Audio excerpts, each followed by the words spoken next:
fear does not always arrive as panic. Sometimes it arrives as hesitation, sometimes as logic, sometimes as a sudden heaviness in the chest right before you choose something different. And because fear knows how to disguise itself as wisdom, most people obey it without ever realizing they were controlled. You were told fear exists to protect you, and sometimes it does. But the hidden question is this: what exactly is it protecting? Your life or your old identity? Your safety or your familiar suffering? Your future or the version of you that is terrified to change? This is how fear is used against you. Not by making you scream, but by making you shrink.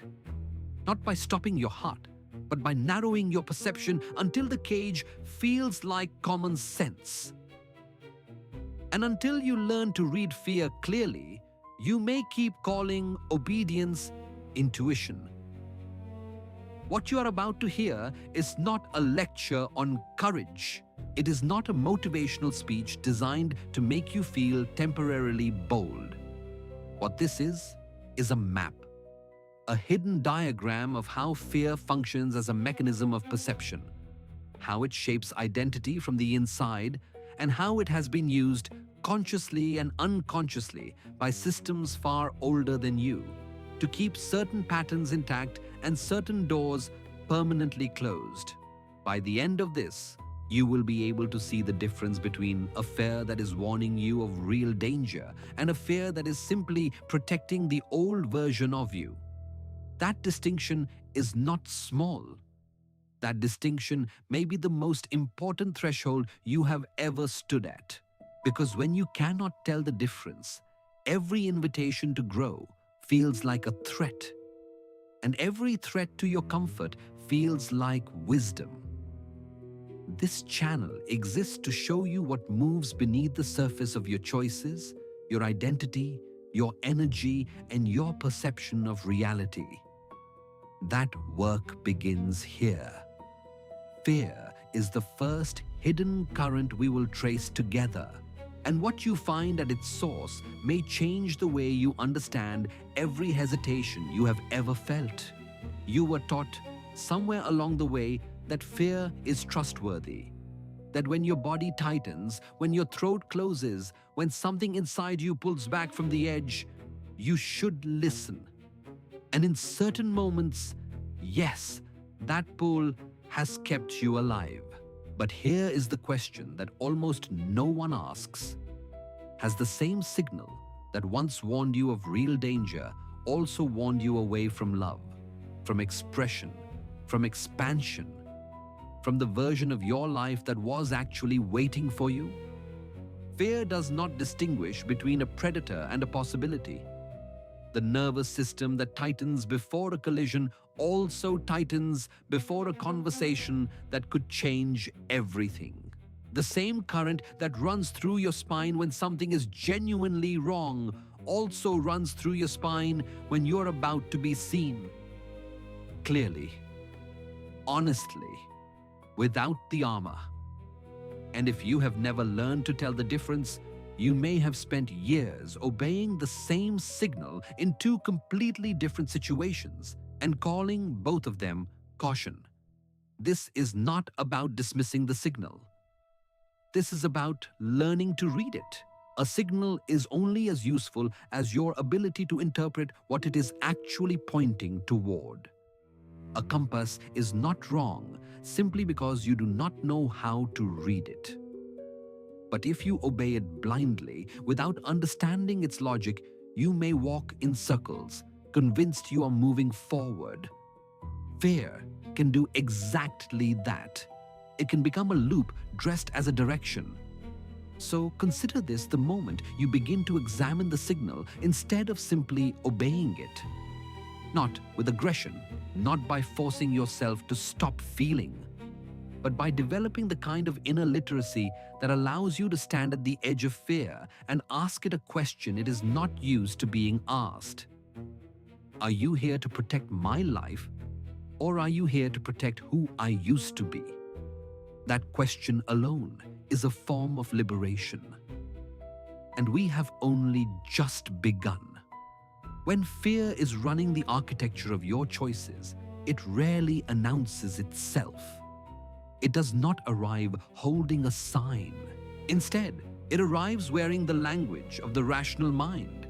It says, "This is not the right time."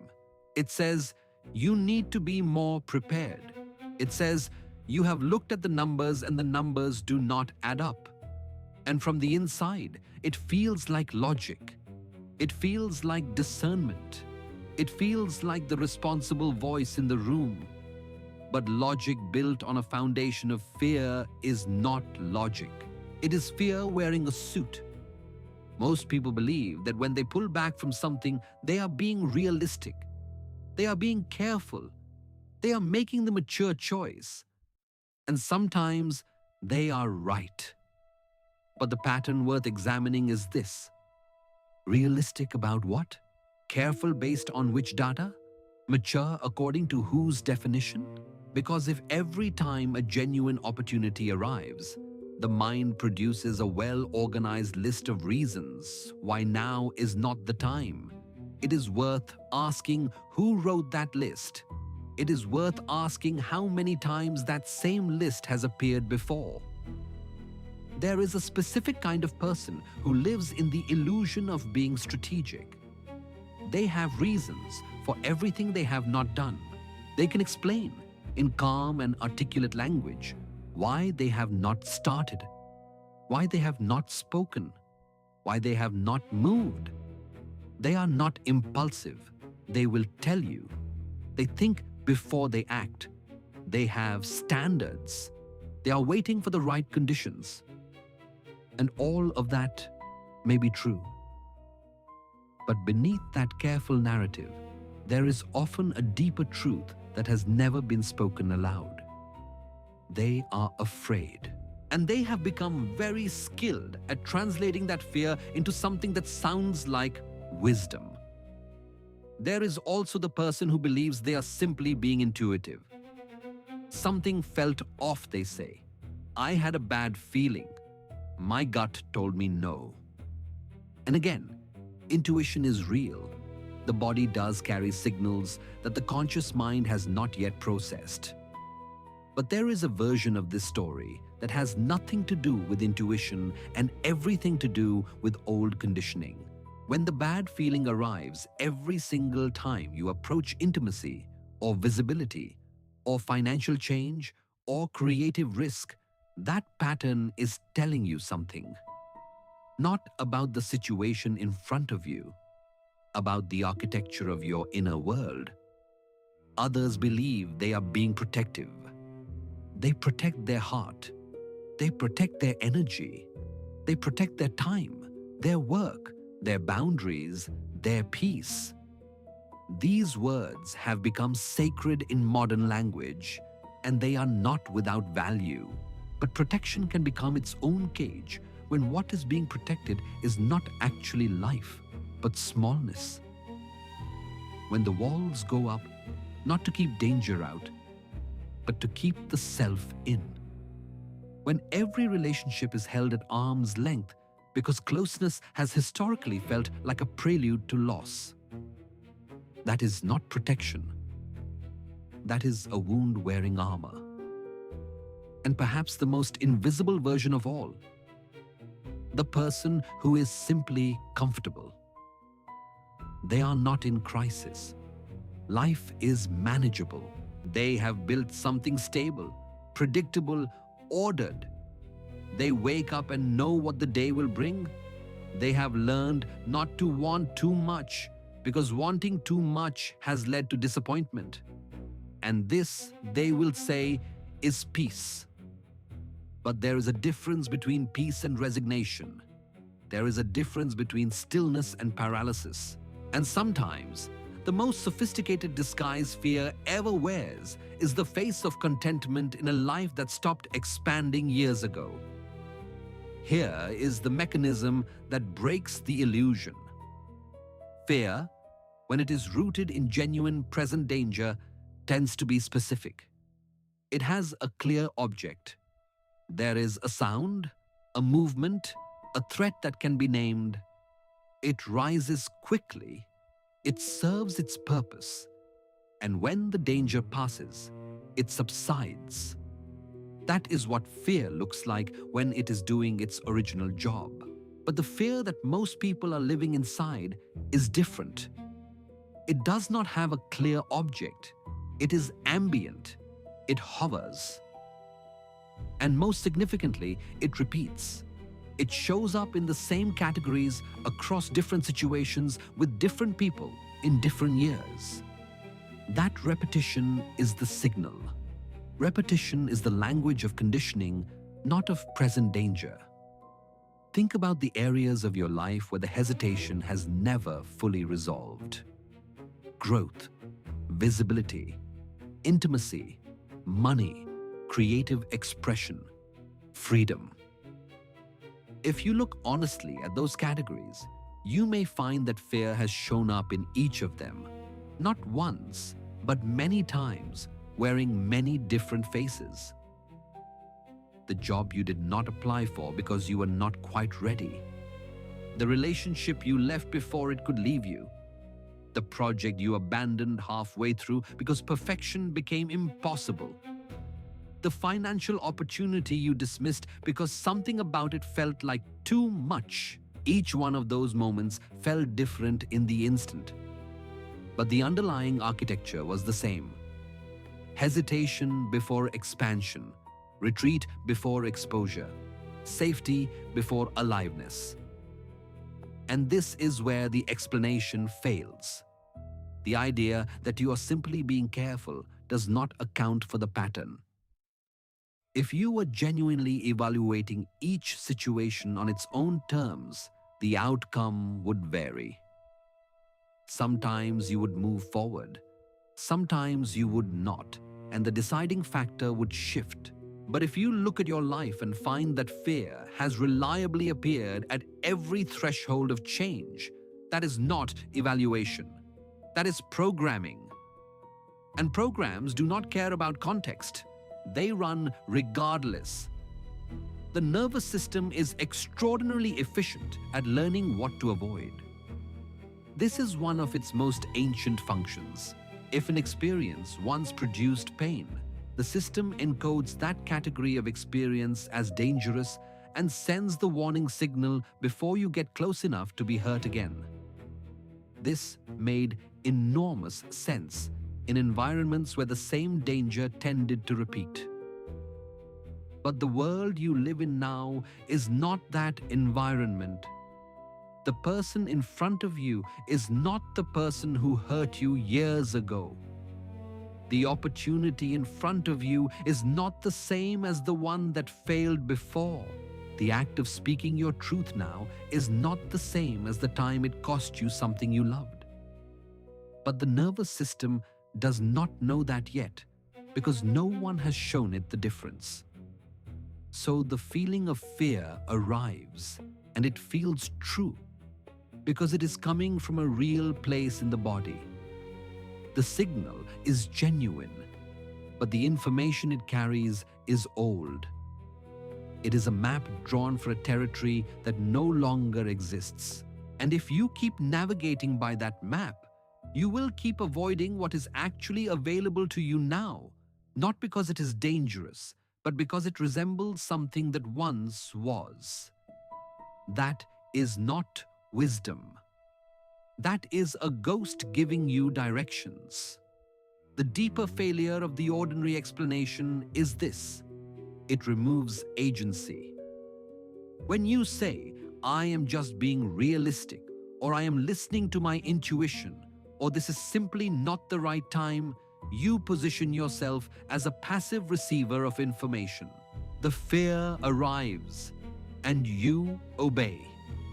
But what if the fear is not an authority? What if it is a habit? What if the most important thing you could do is not silence it, not perform bravery over it, but actually meet it, examine it, and ask whether it is carrying a message from the present or a recording from the past?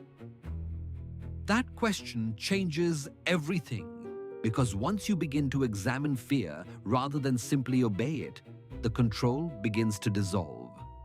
If something in what you just heard landed in you, if you can feel, even faintly, a fear pattern running beneath the surface of a choice you have been circling, pause for a moment and name it. Right here in the comments, write the words, "I see the fear." Not as a performance, not as a tag, as a recognition. A small act of awareness in a place where most people remain invisible to themselves. The moment you name what has been operating in the dark, you have already begun to shift the current. And if you are watching this and you are not sure yet, that is also information. Because sometimes the clearest sign that a pattern is running is that you cannot quite see it. It is too close to the center, too woven into how you understand yourself. The uncertainty is not a reason to look away. It is a reason to keep going. Long before modern psychology had language for what happens inside the human mind at the edge of change, the ancient world had a different kind of map. It was not written in the language of therapy or neuroscience. It was written in symbol, ritual, myth, and architecture. And one of the most consistent patterns across these ancient maps, from the Egyptian halls of initiation to the threshold guardians of Mesopotamian mythology, from the crossing points in Tibetan death traditions to the labyrinth of the Greek mysteries, was this: before any genuine transformation, there is a guardian. And the guardian's most common face is fear. This is not metaphor for its own sake. In traditions that understood consciousness as a layered structure with surface levels and deep interior chambers, the movement from one level to the next was never portrayed as easy or automatic. It required crossing, and crossings were guarded, not by enemies, but by threshold forces whose purpose was to test whether the traveler was truly ready to leave the old world behind, or whether they would retreat at the last moment and return to familiar ground. The guardian emotion was not there to destroy, it was there to sort, to distinguish those who had genuinely transformed from those who were performing the idea of transformation while secretly hoping nothing would actually change. What this means, when you bring it into the present moment, is that every genuine threshold in your life will be announced by fear, not as a sign that you should not cross, but as a sign that you are approaching something real, something that cannot be entered by the old version of you. The invitation to grow will always carry the guardian's pressure. The question is not whether the fear will be there. The question is whether you understand what it is. In Egyptian symbolism, the heart of the deceased was weighed against a feather in the hall of two truths. The idea was not physical, it was symbolic. The heart, which in Egyptian understanding was the seat of consciousness and memory, carried the weight of every unexamined experience, every avoided truth, every pattern obeyed in fear rather than moved through in awareness. The feather represented lightness, not the absence of experience, but the presence of clarity. The symbol suggests that fear, when unexamined, adds weight, and weight at a threshold becomes the thing that holds you back. In the Tibetan understanding of consciousness and death, the Bardo teachings describe a series of luminous appearances and fearful visions that arise in the process of crossing between states. The instruction is consistent and striking. Do not flee from what is frightening. Do not grasp at what is familiar. The fearful vision is not reality. It is a projection of the mind's own accumulated patterns. And the moment of liberation comes not through avoidance, but through recognition, through seeing what the fear actually is: a pattern, a residue, a signal from the inner architecture that must be met with awareness rather than obeyed with panic. The Greeks encoded this wisdom in the story of the labyrinth. The center of the labyrinth held something monstrous, something that every hero had to face. But the monster at the center was never simply an external creature. It was always a mirror, a reflection of the inner architecture that had been built in the dark, out of sight, fed by everything that had been denied and suppressed. The hero who entered without awareness was consumed. The hero who entered with a thread of consciousness, a way to trace the pattern and return to the surface, passed through. The thread was not magic. The thread was attention, the willingness to stay present with what was frightening rather than lose oneself in it. These traditions are not primitive. They are encoded maps of interior experience written in the language available at the time. And what they are all pointing toward is the same recognition. Fear is a threshold function. It rises at the edge of the unknown because the unknown is where the old identity ends. This is why it can feel so overwhelming at moments of genuine possibility. It is not proportional to external danger. It is proportional to the degree of inner change being asked of you. The threshold guardian does not ask, "Are you brave?" That is not the question. The question the guardian asks, through the sensation of fear itself, is this: are you willing to let the old version of you end here, at this edge, so that something more true can begin? And most people, without knowing they are even being asked the question, answer with retreat. Not because they are weak, but because no one ever told them what the threshold was, what the guardian was, or what the crossing actually required. Fear does not live in the mind alone. This is the part that most people miss. They debate with fear on the level of thought. They argue with it. They try to reason themselves out of it, motivate themselves past it, or intellectually convince themselves that it is irrational. But fear does not primarily live in the realm of argument. It lives in the body, in the chest, in the stomach, in the throat, in the jaw, in the shoulders, in the breath, in the spine. And until you understand how it moves through flesh, you will keep fighting it at the wrong level. The chest is where fear often announces itself first. A tightening, a contraction, something that feels like a hand pressing inward just below the sternum. When an opportunity or a conversation or a possibility arrives that the nervous system has marked as dangerous, the chest responds before the conscious mind has processed a single word. You feel it before you think it. And that gap, the gap between the body's response and the mind's interpretation, is where fear begins to assume control. Because by the time the mind arrives to assess the situation, the body has already delivered its verdict, and the mind tends to accept it. The throat carries a different kind of fear. This is often the fear of expression, the fear of being heard, the fear of saying the thing that might change the dynamic, might reveal too much, might cost something irreplaceable. People who live with unexpressed truths often carry chronic tension in the throat. A slight constriction, a reluctance to breathe fully when speaking, an impulse to soften what they mean before it leaves the body. The body is not malfunctioning.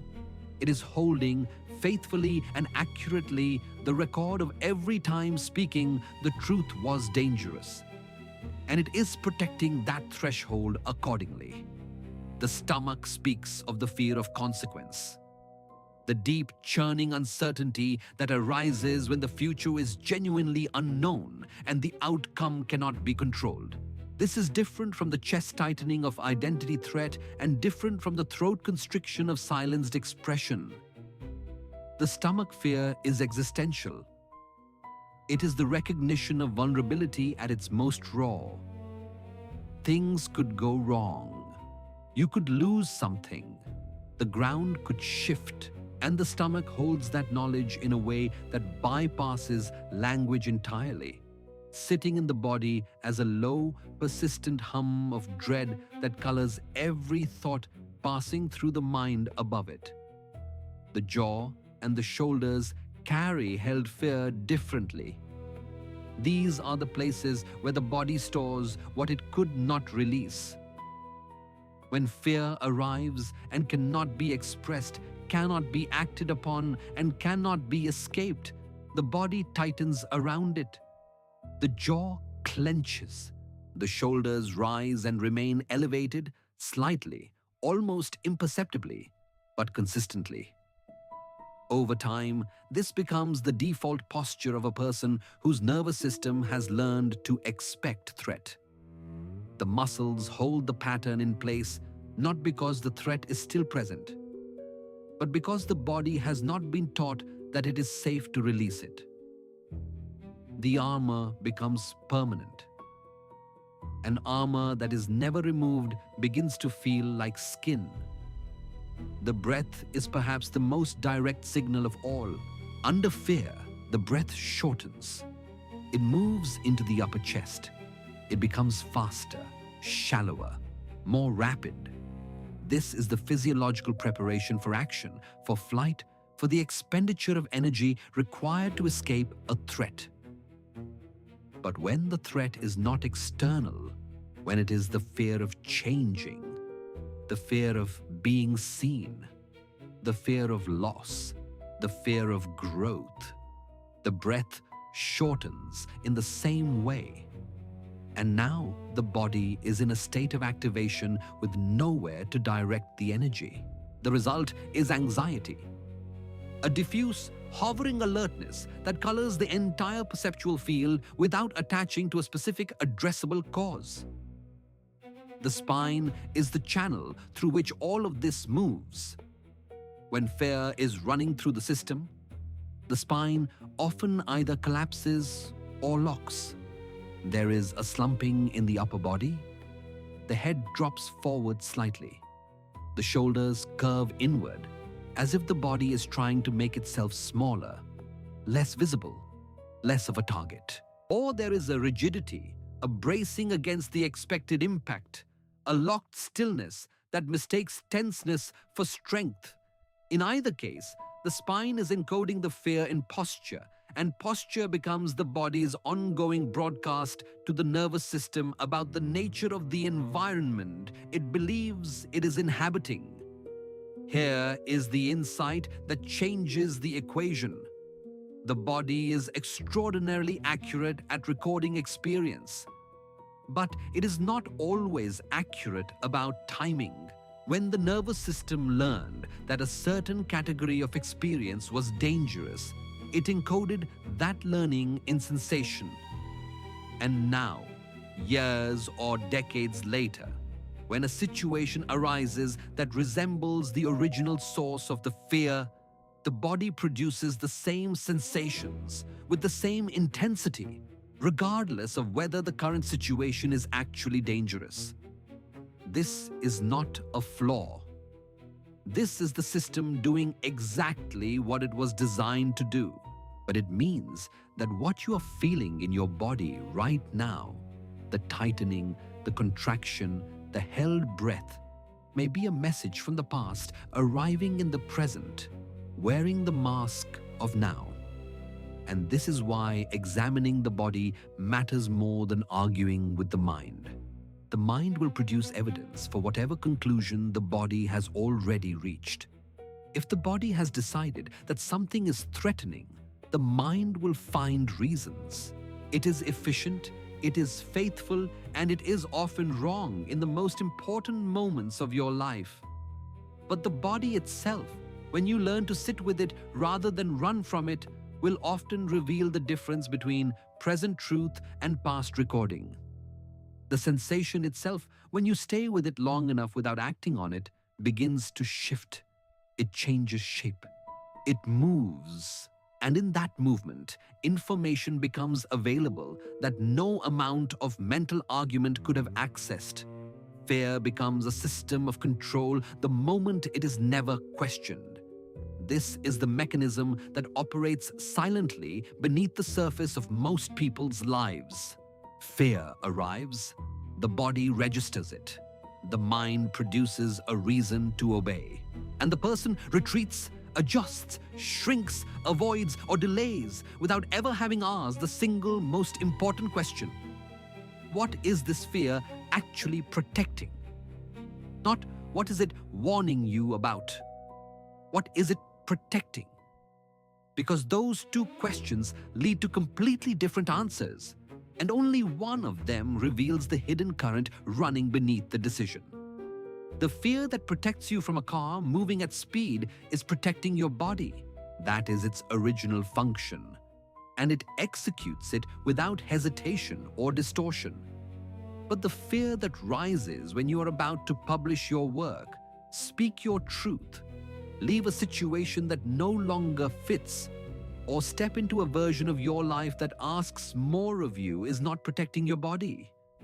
It is protecting a structure, an identity, a story about who you are and what you are allowed to have and what happens to people like you when they try to be more than what they have always been. That structure may feel like you, but it is not you. It is the accumulated weight of every lesson fear has ever taught you about what is safe. When you never ask what the fear is protecting, you grant it absolute authority. An absolute authority over your choices given to any mechanism that never has to justify itself is the most complete form of invisible control that exists. You do not need an external ruler when an internal one is perfectly in place. The cage does not need to be visible when the prisoner believes the walls are made of wisdom. Ask the question, not as a challenge to the fear, not as an attempt to silence it or override it or perform bravery over it. Ask it the way you would ask a messenger who has arrived at your door holding a sealed letter. What are you carrying? And who sent you?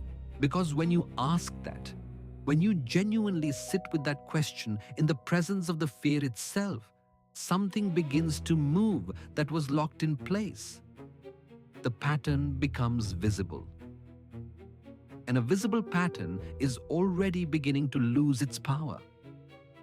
Look at your relationships, not the surface of them, the words exchanged, the plans made, the comfort of familiarity, but the architecture beneath them. Ask yourself honestly, are there people in your life that you have never fully let in, not because they are not trustworthy, but because full entry felt too vulnerable? Are there things you have never said to the people you care about most, not because the time has never been right, but because part of you believes that the full truth of you is too much, too strange, too difficult, too likely to disturb what has been carefully constructed? That is fear operating in the architecture of intimacy. And it is very quiet there. It disguises itself as privacy, as being a private person, as not wanting to burden others. But beneath that, there is often a much older belief that being fully known is dangerous. Look at your work, not what you do, but what you have not done. The project that has been in your mind for months or years and has not moved.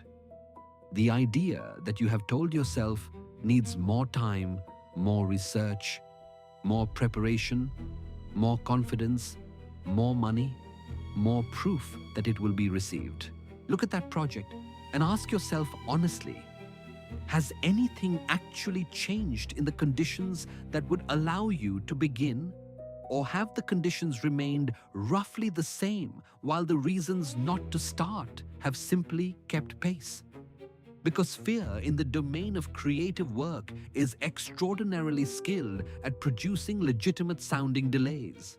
And every delay feels different, but the function is the same. Keep the work inside, where it cannot be judged, rejected, or misunderstood. Look at how you respond when something genuinely good is arriving. This one is subtle, but it is perhaps the most revealing. Notice what happens when things are going well, when a relationship is deepening in a direction that feels real, when work is gaining recognition, when life is beginning to reflect something you actually want. Is there a point at which, reliably, something in you pulls back? A quiet sabotage, a sudden need to test the situation, a withdrawal just before full entry, an argument that appears from nowhere, a doubt that rises not about the specific situation, but about whether you are allowed to have this, whether it will last, whether the other shoe is already in the air.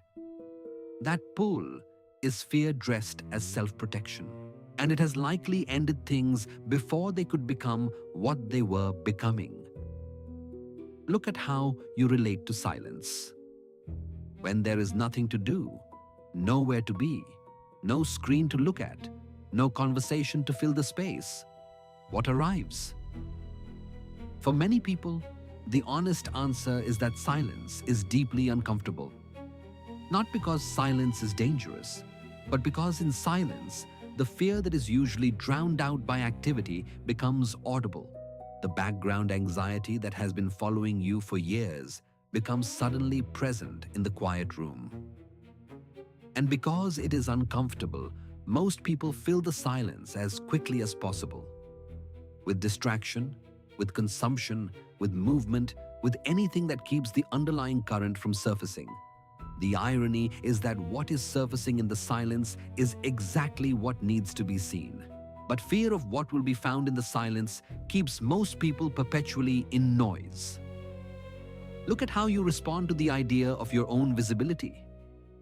Not celebrity, not fame, but simply being seen accurately by others.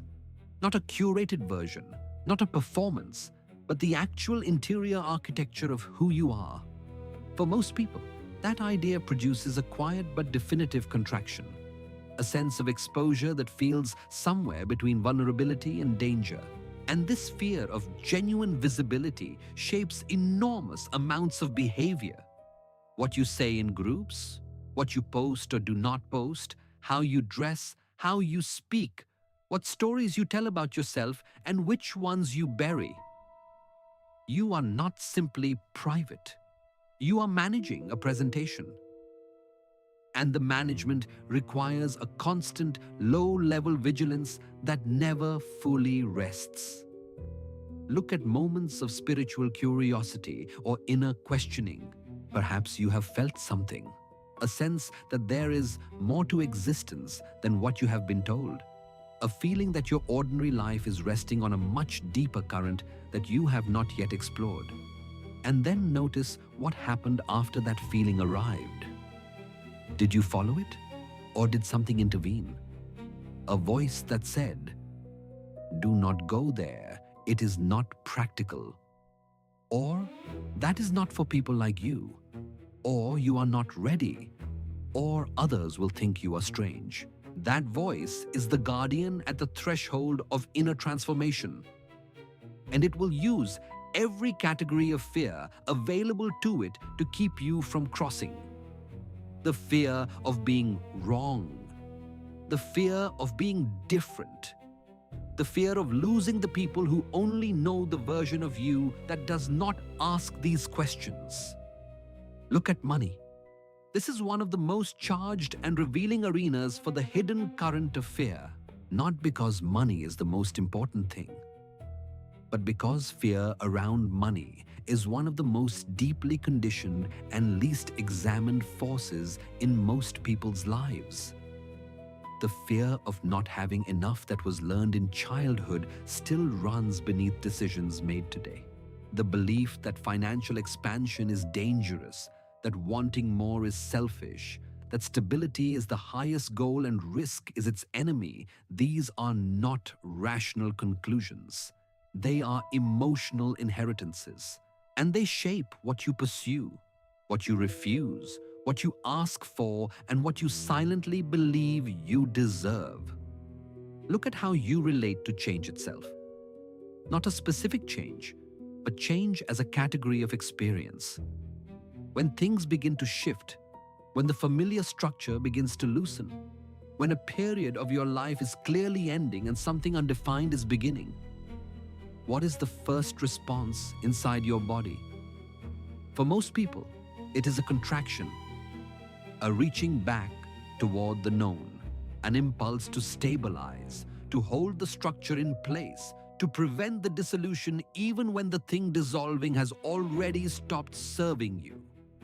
This is fear at its most fundamental, the fear of the unknown, which is also the fear of your own becoming. And it sits at the root of every other pattern we have described, because all of them, at their core, are attempts to prevent change from arriving.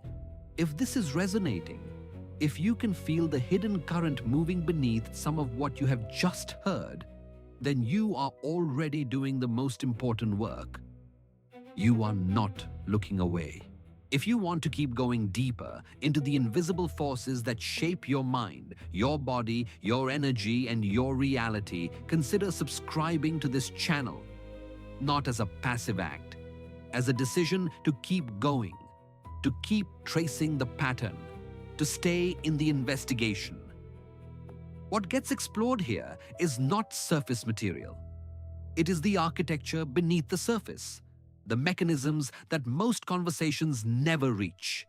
Every video is an opening, and this is only one of the doors. There is a cost to living inside fear that is never named, because naming it would require admitting how much has already been spent. Not a cost measured in money or external outcome. A cost measured in aliveness, in the quiet weight of a life that has been carefully managed rather than genuinely inhabited. And this cost accumulates silently, because at each individual moment, the choice to stay safe feels reasonable. It is only in the aggregate, only when you stand back and look at the full shape of a life shaped primarily by avoidance, that the full measure of what was surrendered becomes visible. The most immediate cost is unlived potential. Not in the abstract sense of what you could have achieved, but in the very specific sense of what you actually felt called toward and did not follow. Because fear arrived first and was more convincing. The idea that did not become a creation, the conversation that did not happen, the relationship that stayed shallow when it could have gone deep, the version of yourself that you glimpsed in certain moments and then slowly talked yourself out of believing in. These are not failures of discipline or talent. They are the signatures of a fear that was never examined. The second cost is the specific quality of exhaustion that comes from living in a defended state. When the nervous system is chronically in protective mode, it requires an enormous expenditure of energy to maintain. Vigilance is metabolically expensive. Holding the body in a state of low-level alertness day after day, year after year, produces a fatigue that sleep does not fully address. People living in chronic unexamined fear often describe a tiredness that is not about sleep at all. It is the exhaustion of maintaining a structure that requires constant maintenance. The walls are always being reinforced, and no one has ever asked whether the walls are actually necessary anymore. The third cost is resentment. This is the one that surprises people when they discover it. Resentment does not always arrive toward others. Sometimes, and perhaps most painfully, it turns inward. There is a version of self-resentment that is so old and so familiar that it no longer feels like a feeling at all. It feels like a belief, the belief that you are somehow not enough, not courageous enough, not clear enough, not ready enough. But that belief, when traced carefully, often reveals itself to be the accumulated product of years of choices made from fear, rather than choices made from genuine self-knowledge. The resentment is toward the pattern. But because the pattern is invisible, the resentment lands on the self. The fourth cost is the narrowing of perception itself. When fear runs the perceptual field over a long period of time, the field gradually contracts. The range of what seems possible becomes smaller. The categories of experience that feel available become fewer. This is not dramatic. It happens slowly, the way a room grows dimmer as the day ends, so gradually that you do not notice when the light became insufficient. And eventually, the contracted life begins to feel normal. The smallness becomes the standard, and people begin to confuse the walls with the horizon. The fifth cost, and perhaps the most painful to name, is the confusion of smallness with peace. This is the final stage of a fear that has been obeyed long enough. The person has stopped reaching, has stopped feeling the pull of the threshold, has settled into a routine that asks nothing difficult of them, and they have begun to tell themselves that this is what wisdom looks like. This is what maturity looks like. This is acceptance. But true acceptance is not the absence of desire or aliveness. It is the deep meeting of reality as it is, from a place of open awareness. What is being confused here with acceptance is resignation. And resignation always carries, beneath its stillness, the faint and persistent sound of a life that was not fully lived. Here is the turn. Fear is not your enemy. Let that land before moving past it, because it is easy to read those words and nod without actually receiving them. Fear is not your enemy. It is a messenger, a signal arriving from a part of your inner architecture that has something to report. The problem has never been fear itself. The problem is the relationship to fear. Specifically, the unconscious habit of treating every signal fear sends as an absolute command rather than as a piece of information to be examined and understood. The reversal begins with a single conceptual shift. Fear is not a verdict. It is a question. When fear arrives, it is not announcing that something is impossible, or that you are not capable, or that this direction is wrong. It is asking a question, imperfectly, urgently, in the language of sensation. Is this safe? Is this known? Can the current version of you survive this crossing? And those are not rhetorical questions. They deserve a response. But the response does not have to be retreat. The response can be examination. In traditions that understood the mind as a layered structure with both conditioned and deeper awareness, the goal of inner work was never the elimination of fear. It was the cultivation of the capacity to witness fear without being consumed by it, to feel the signal without becoming the signal, to stand in the current without being swept away. This is what some traditions called equanimity, and others called the witness, and others encoded in the image of the calm eye at the center of a storm. Not the absence of the storm, the presence of a center that can hold. The goal then is not fearless living. Fearless living is an idea sold by people who do not understand fear's actual function. A life without any fear would be a life without any signals about the edge of the known. without any information about where the thresholds are, without any of the navigational data that the system is designed to provide.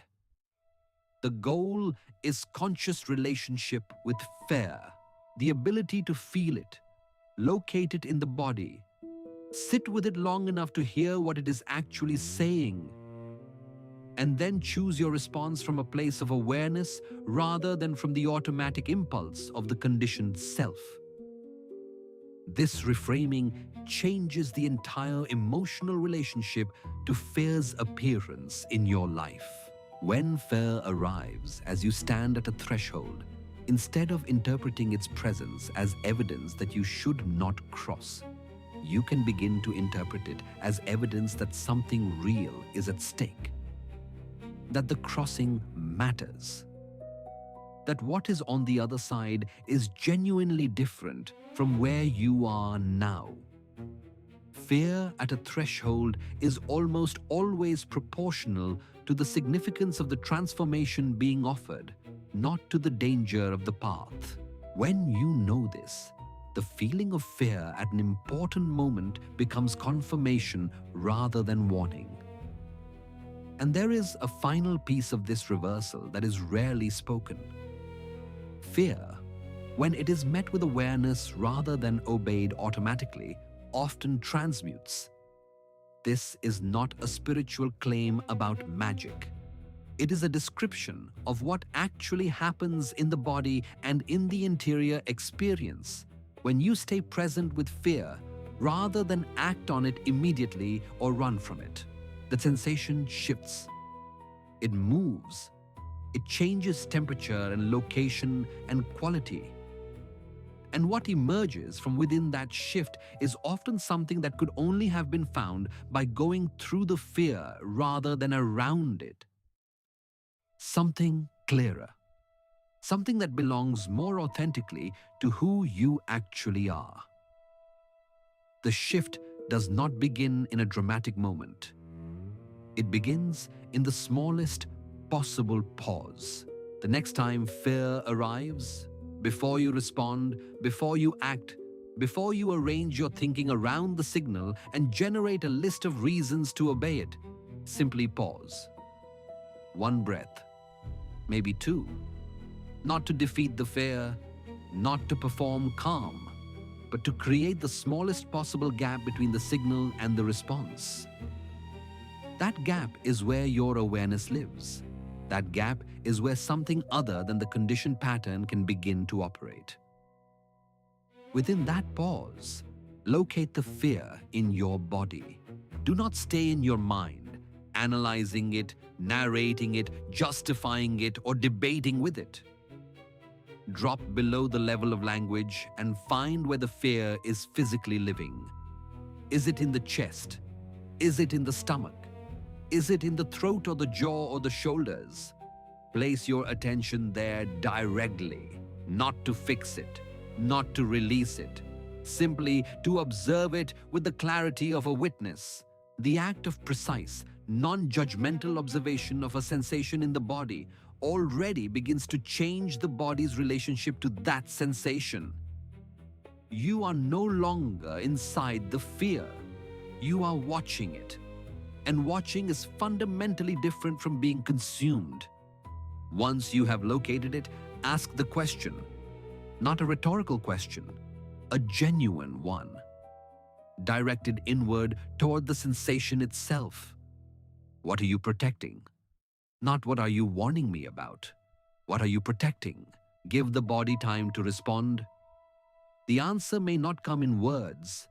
It may come as an image or a feeling or a sudden recognition or a memory or a name for something you have carried without ever naming it before. Trust what arrives. Because what arrives from that level of direct inquiry tends to carry information that the surface mind, operating in its usual mode of justification and management, could not have accessed on its own. When you have a sense of what the fear is protecting, apply the distinction. Is it protecting your body from present, real danger? Or is it protecting an identity? A story, a conditioned belief about what is allowed and what is possible for you. These feel similar from the inside, but they are fundamentally different in their source and their function. A fear protecting your body from real present danger deserves to be obeyed. A fear protecting the old identity from necessary change deserves to be examined, held gently, thanked for its faithfulness, and then moved through. Not crushed, not silenced, moved through. And after the examination, take the smallest available action that is aligned with what is true in you, rather than what is safe in the conditioned sense. This does not have to be large. It does not have to be irreversible. It does not have to be impressive or brave in any visible way. It only has to be real. One sentence spoken that would previously have been swallowed. One inquiry made that would previously have been deferred. One boundary held that would previously have dissolved. One step taken in the direction of the life that the conditioned fear has been guarding against. Small aligned action is how the nervous system learns, slowly, through experience rather than argument, that the crossing is survivable, that the threshold does not destroy, that what is on the other side is worth the discomfort of the passage. Give yourself time. This is not a single session transformation. The patterns of fear that have shaped your choices over years or decades do not dissolve in a single moment of insight. What changes first is the relationship. You begin to see the pattern. You begin to recognize the signal before it has already determined your response. And that recognition, each time it happens, is its own form of progress, even when the behavior does not immediately change. Seeing clearly is not a failure to act. Seeing clearly is the beginning of a different kind of action, one that comes from awareness rather than from the program. And finally, return to the body as a practice, not as a crisis response. The body is not only a place where fear lives, it is a place where something deeper also lives. A current of awareness that precedes the conditioned patterns, that is older than the fear, that was present before the first lesson about what was dangerous was ever encoded. When you develop the practice of sitting with the body in silence, not to analyze it, not to fix it, but to simply be present with whatever is there, you begin to access a quality of information that the busy, defended mind does not reach. Fear may still arise, but it arises within a field of awareness that can hold it, read it, and choose what to do with it. Here is what everything you have heard tonight is pointing toward. Fear is not the problem. The problem is unconscious obedience to fear.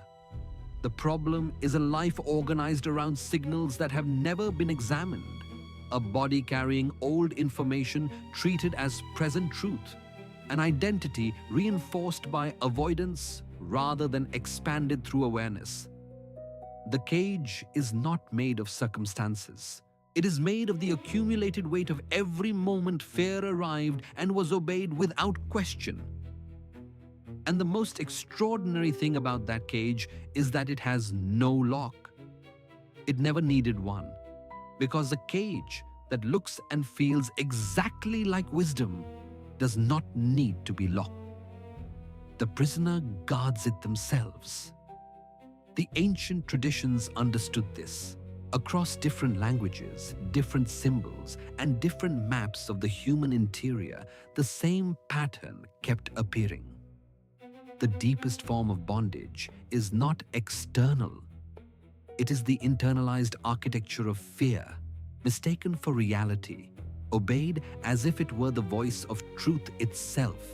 The initiation was always about this moment. The moment the initiate recognized that the guardian at the threshold was not an enemy, but a mirror, and that the face in the mirror was not their own deepest nature, but the accumulated shape of everything they had been afraid to release.